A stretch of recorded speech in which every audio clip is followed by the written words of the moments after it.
Hi there, I'm Tessa from Tales from Outside the Classroom, and today we're going to look at the 6 syllable types in words. And we're going to explore, do we need to teach students about them, or do they even really matter? So let's go.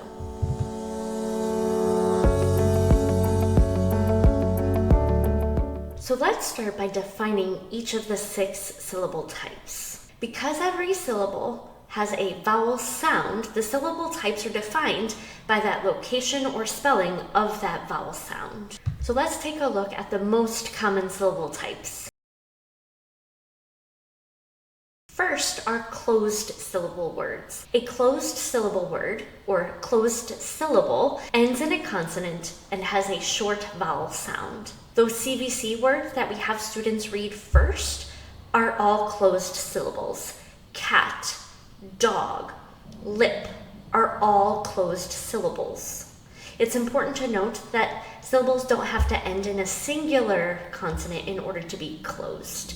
Land and fish are also all closed syllables. The next syllable type students are likely exposed to or taught is the magic E syllable, sometimes called silent E or final E syllable.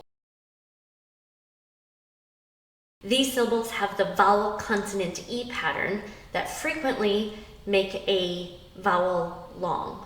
Words like cake, bike, shake, all are magic E syllables. We often teach students explicitly about the magic E syllable type, but we don't teach students about the closed syllable type. The third syllable type we're going to explore are open syllables. Open syllables end in a vowel where that vowel gives its long sound. So students are often taught words that follow this syllable type, but instead of teaching the syllable type, we often just teach that word because many of them are high frequency. These are words like go or no or he. Open and closed syllables are often not taught to students explicitly, but we often teach many of the other syllable types. Understanding open and closed syllables can be very beneficial for helping students as they're beginning to read multi-syllable words. For example, in the word napkin or in the word catnip, we have 2 closed syllables. But in the word motel, the first syllable is open and the second syllable is closed. Understanding open syllables or understanding open and closed syllables can help students understand why we pronounce that word motel instead of model, or why the word is river instead of river. Before we get too deep into instructional implications, let's continue to dive into the last 3 syllable types. The next syllable type most often taught to students is the vowel team syllable. We teach our students to recognize vowel teams when 2 or more vowels come together and they make a long or a new sound. These vowel teams are commonly EE, AI, EA, but it's also important to note that vowel team syllables are often diphthongs that contain a consonant, such as AW or OW are technically vowel team syllables, and even that IGH is considered a vowel team syllable. Next, we have R-controlled vowels. Again, we explicitly teach R-controlled vowels as a vowel combination to our students, not necessarily as a syllable type. R-controlled syllables are when the R follows after a vowel and it controls the sound of that vowel. Our last syllable type is consonant LE syllable. This syllable type is less common and is typically not taught to students right away as they are learning to read. The consonant LE syllable type tells us that there is always a consonant in front of the LE in that syllable. Understanding open and closed syllables is important for helping students understand how to read consonant LE syllables. For example, ladle has an open initial syllable because the D goes in the final syllable with the LE. However, hassle has a short A sound because both syllables have that S. Now that we have defined each of the 6 syllable types, let's talk about, does this actually matter?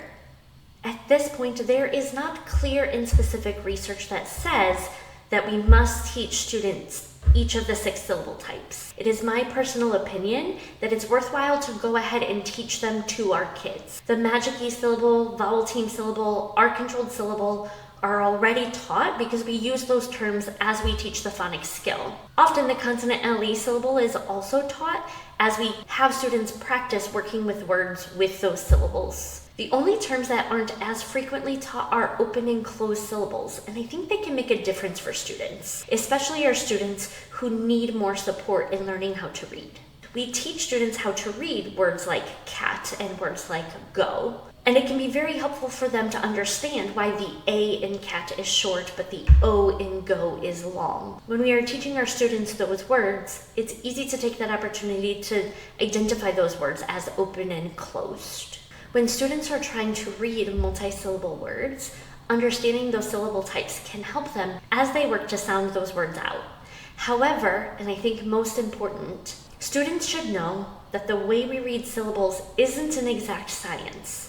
There isn't a tried and true exact series of steps that are going to give them the right answer every time they sound out that word. The most important thing they need to know is that they have to make meaning as they read. They have to have what's called set for variability and flex that vowel sound to make sure what they're reading is an accurate word that matches that printed word.